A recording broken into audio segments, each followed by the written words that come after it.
Namaskar. A warm welcome to all of you on our YouTube channel CA Sansar. Myself CA Vivek Khurana, and today we will discuss on a very important topic, KYC norms for chartered accountants. I have received many calls and many messages regarding for a video on this KYC norms. KYC norms which is mandatory for chartered accountants. So, if you are a chartered accountant and in practice, then this KYC norms is mandatory.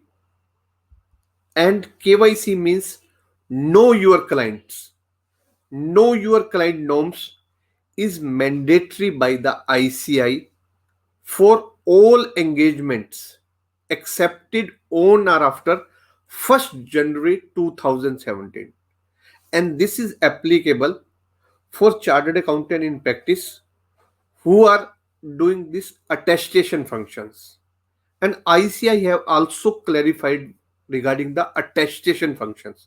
So attestation function for this purpose includes pertaining to audit, review, agreed upon procedure, and compilation of this financial statements.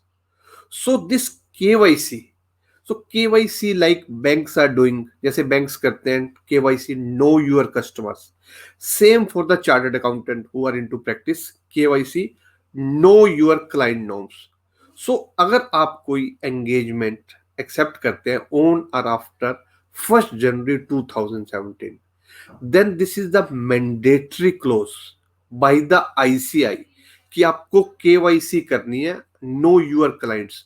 तो उसमें कुछ आपको documents लेने हैं, आपको check करना है. तो which are the document, let discuss which are issued by the ICI.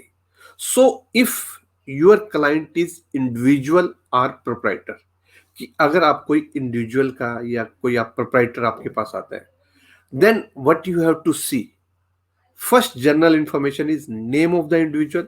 वो बेसिकली कुछ इंफॉर्मेशन तो हम गैदर कर लेते हैं, but let's see whether all KYC जो भी ICI ने इशू किए हैं, whether we are following it और नॉट. अगर नहीं कर रहे तो please follow it. First is name of the individual, second PAN number और Aadhaar card of the individual, third is business description कि क्लाइंट का बिजनेस क्या है, उसकी detail, complete detail you have to gather. Then fourth is copy of last audited financial statement. अगर it's applicable तो आप last audited financial statement आप client से लीजिए. Then second, which is very important, type of engagement. कि engagement information में आपको देखना है टाइप ऑफ एंगेजमेंट, कि आपको किस पर्पस के लिए क्लाइंट ने अपॉइंट किया है. You have to ask for engagement letter. For example, if you are appointed as tax auditor, to ask him to provide a engagement letter. And also it's your duty कि आप check करिए whether you can do the tax audit of that firm or that individual or the proprietor. आप उसका कर भी सकते हैं, because you have to check section 288 of the income tax act. आपको section 288 देखना है कि whether you are eligible. उसमें कहीं रिलेटिव तो नहीं है आपका, उसमें कंप्लीट रिलेटिव की डेफिनेशन है. आई डोंट नो, आपने चेक करिए, अगर चेक करिए तो बहुत अच्छा है कि whether you can do it और नॉट. सेक्शन 288 के ऊपर हम एक कंप्लीट वीडियो लेके आएंगे, उसमें पूरी कंप्लीट इंफॉर्मेशन है कि आप किसका टैक्स ऑडिट कर सकते हैं या नहीं कर सकते. So that's about, but yes, engagement letter आपको क्लाइंट से लेना है. So these are the information for KYC if the client is individual और the proprietor. Most of the information हम ले लेते हैं, बट यस, अगर एंगेजमेंट लेटर नहीं है then it's also mandatory requirement. So next is if your client, अगर आपके पास कोई क्लाइंट आते हैं, is the corporate entity, then what information you have to gather. First is general information. उसमें क्या है, name and address of the entity, name and address of the entity. Second is business description. Third is name of the parent company in case of subsidy, copy of the latest audited financial statement. ये almost all information हम gather कर लेते हैं, but one thing I want to say, address of the entity. You must send any of your staff to check the address, कि आप वहां पे किसी को भेजिए चेक करिए whether that office is there or not. काफी केसेस कई बार अभी like for example dummy companies are there कि उनका ऑफिस वहां सिचुएटेड भी है या नहीं है. सो चार्टर्ड अकाउंटेंट हैव टू सी. आपको अपने आप को सेव करना है, अपने आप को डॉक्यूमेंटेशन लेने हैं, तो you must send and check it. And then second is engagement letter. In case of individual, I told you, you have to ask for the engagement letter. Same in case of corporate entity. So अगर आप appoint होते हैं auditor in a company, तो obviously आपको वो engagement letter देंगे कि you are appointed as a auditor of a company. But yes, if you are providing some other services, एक इसके ऊपर हमने एक वीडियो भी बनाया था, whether a auditor can provide or can file ITR or the GST return of that company, whether it's a mandatory or the recommendatory, file कर भी सकते हैं नहीं कर सकते. तो that's also into the CA Sansar YouTube channel, आप उसको चेक कर लीजिएगा, आपको डिस्क्रिप्शन में उसका लिंक मिल जाएगा.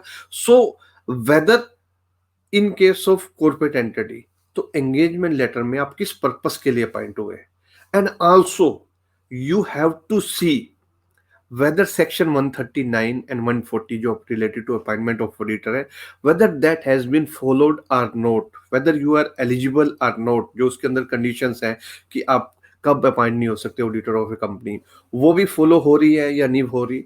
And also you have to check section 144 of the companies act. Companies act में chartered accountant, if you are a auditor of a company, you can't provide these services. उसमें कुछ सर्विसेज मेंशन है जो आप provide नहीं कर सकते. For example accounting, book keeping services. तो अगर आप एक कंपनी के ऑडिटर हैं तो उस कंपनी की आप अकाउंटिंग नहीं कर सकते, इंटरनल कंट्रोल, इंटरनल ऑडिट नहीं कर सकते. कुछ अदर सर्विसेज आल्सो देयर, तो you have to check that also. So please ask for the engagement letter. And then third is regulatory information. Company PAN number, almost we gather it. Then company identification number, उसमें भी कोई issue नहीं है. Directors name and address. You have to check, वो almost हम check भी कर लेते हैं कितने डायरेक्टर्स हैं, कितने शेयर होल्डर हैं, बट बिकॉज हमारी कोरस्पोंडेंस एक ही डायरेक्टर से हो रही होती है, हम किसी दूसरे डायरेक्टर से बात नहीं करते. But please try to have a meeting with other directors or the other shareholders. एक बार आप बात करिए, because in many cases even when the husband and wife of director of in a company, जब आपस में झगड़े, जब सब ठीक है, then everything is okay. But when there are some difficulty between these, तो एवरीथिंग ऑन चार्टर्ड अकाउंटेंट कि मेरे को तो पता ही नहीं है, सीए ने कर दिए, मेरे से तो साइन भी नहीं करवाया किसी के ऊपर. Even when the partner are abroad, तब भी नहीं पता होता, वो कहते जी सीए ने कर दिए. You have to save yourself. That's why this KYC norms are there. तो आप once in a while at least meeting तो करिए अपने क्लाइंट्स के, जो भी आपके डायरेक्टर्स हैं या शेयर होल्डर्स हैं. तो that's also important. Then directors identification number, वो भी ऑलमोस्ट हम गैदर कर सकते हैं, गैदर कर लेते हैं. But that's very important, two things very important. What is engagement letter, कि वेदर आप लेते हैं या नहीं लेते.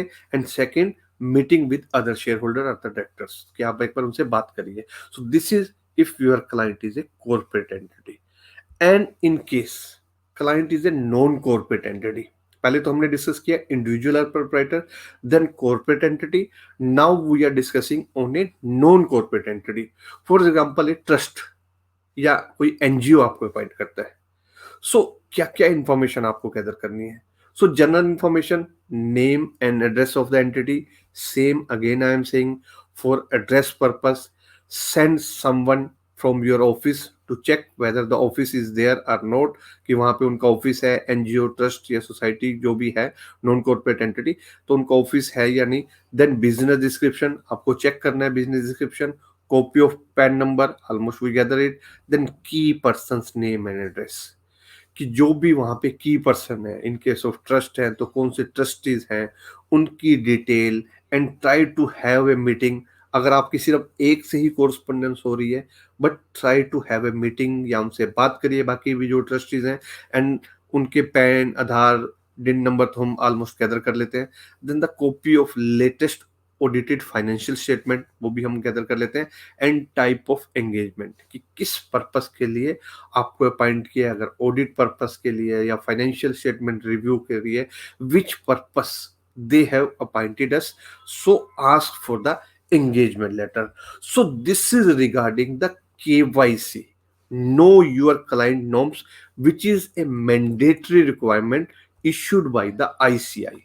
So I hope you like this video, and if you have any query, any question, you can post into the comment box, or मेरे को आप WhatsApp कर सकते हैं. And till then, bye bye, take care.